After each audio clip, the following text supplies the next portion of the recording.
Здравствуйте! Продолжаем рассказы у камина.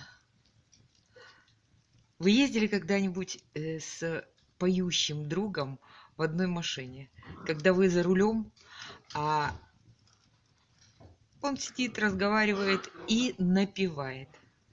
Я ездила. Лучше, конечно, когда дорога длинная. Тогда всего этого можно наслушаться в свое удовольствие.